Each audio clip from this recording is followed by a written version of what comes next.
games last night across the association, so why don't we go coast to coast, catch up on some of the action. Starting in Minnesota, Anthony Edwards led the team 26 points over the Heat, but in the second quarter, did you see this? He was on the bench with 3 fouls, so he just, had a little pineapple as a snack perk.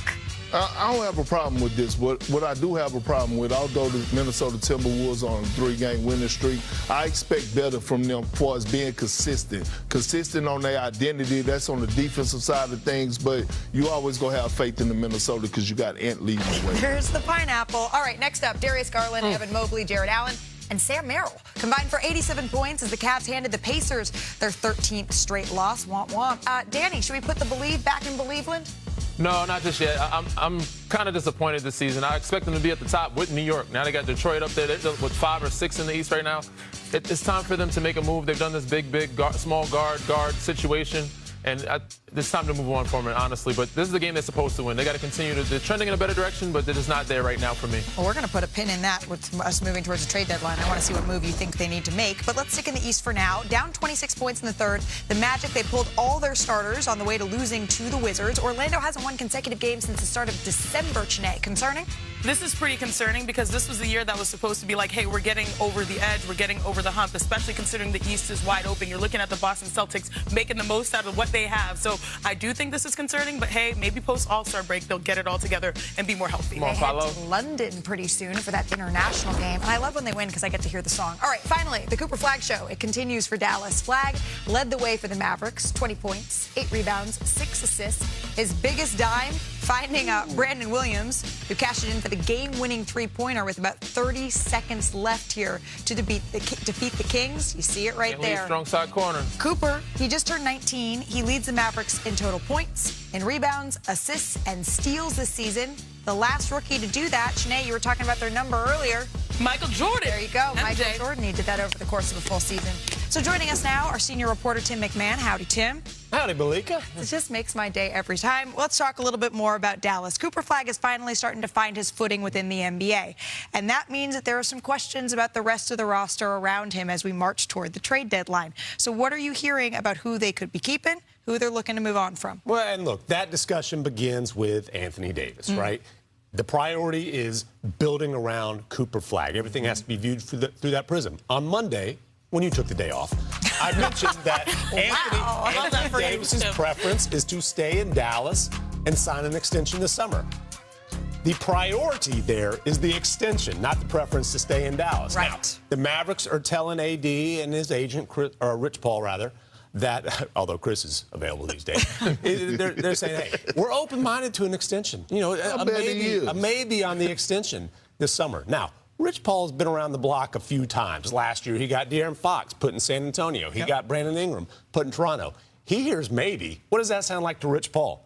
No, it's either a yes now or Rich wants to get AD moved. Atlanta and Toronto are the teams you're hearing about the most as possibilities. The Mavericks are going to talk to a lot of teams.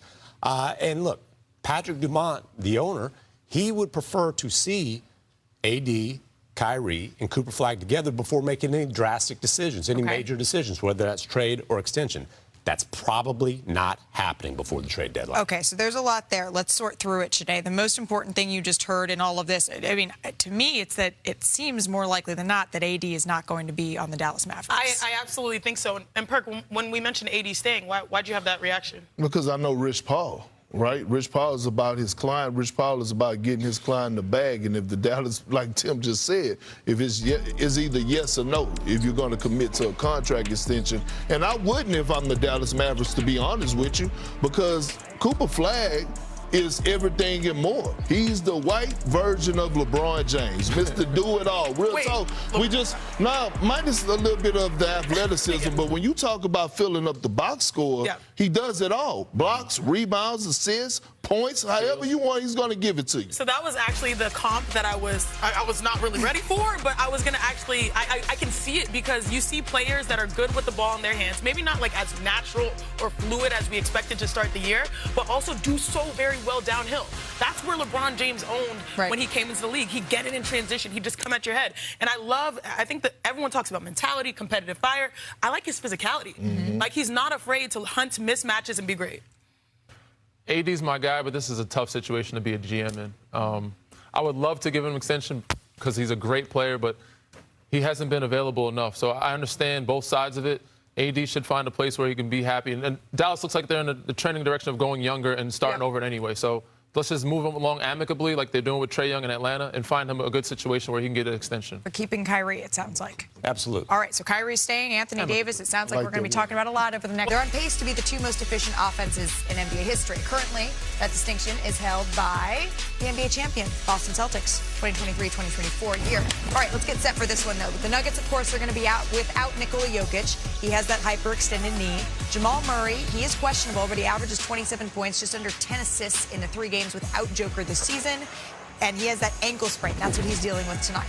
The Celtics, though, they own the best record in the NBA over the last 8 weeks. Slow start, but Boston, they've lost 6 of their last 25 games. 4-time All-Star Jaylen Brown, he is leading the way for this group and is on pace for career highs in points and assists per game. He's also playing some elite perimeter defense. He's allowed the 3rd lowest success rate on contested threes in the league. And don't look now, but Boston, they're 2nd in the Eastern Conference, just 3.5 games back from the Pistons, a half game ahead of the New York Knicks. And keep in mind, this is after DraftKings Sportsbook had projected Boston's total win total to be 41.5. They're already sitting pretty at 23, Danny. How have they done this? Is it just Jaylen Brown?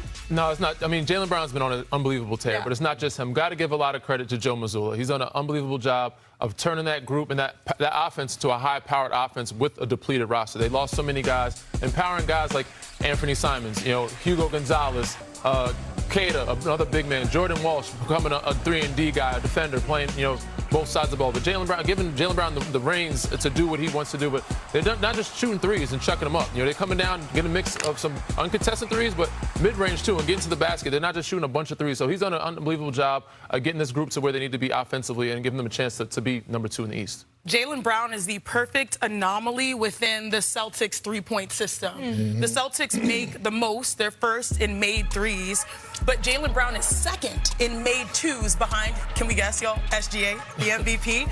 And he's also 3rd in isolation points per game. So those 2 areas that are missing outside of threes, he has become elite at those aspects, and that's where you get the balance and the harmony. And I like the growth of his game. We actually work out with the same trainer, Jamal Lavelle. Everyone calls him Dash Athletics. Yeah, I mean, major shout out here for what JB's doing. But, like, his dribbling, his reading, but also him knowing that the 2 is still a good shot within Mazzulla's system. And look, Jaylen Brown is a finals MVP on a Supermax contract, but also a guy who's got a ton to prove. For a lot of his career, he had to listen to, hey, should the Celtics trade Jaylen Brown? Does it fit with Jason Tatum? He still doesn't feel clearly that he's appreciated enough. And you say that because of the Western Conference player of the month? Exactly. But look, the adversity of the Achilles injury to Jason Tatum gave an opportunity to Jaylen Brown to prove just what a star he is. He has seized that opportunity, and he's put himself in a position where, look, they're the 2 seed in the East. He has to be at least part of the MVP discussion. Exactly, especially with all of the injuries piling up around the league. You got the 65-game rule in position. Jaylen Brown could find himself with his play, coupled with the fact that there are some stars that aren't going to meet that threshold, really centered in the middle of that conversation. But Jaylen, not only has his play been exceptional, he's been making some serious statements, and I mean that literally over the last couple of days. Not only did he say that he should be the Western Conference Player of the Month, which more power to you, but he also said that he is the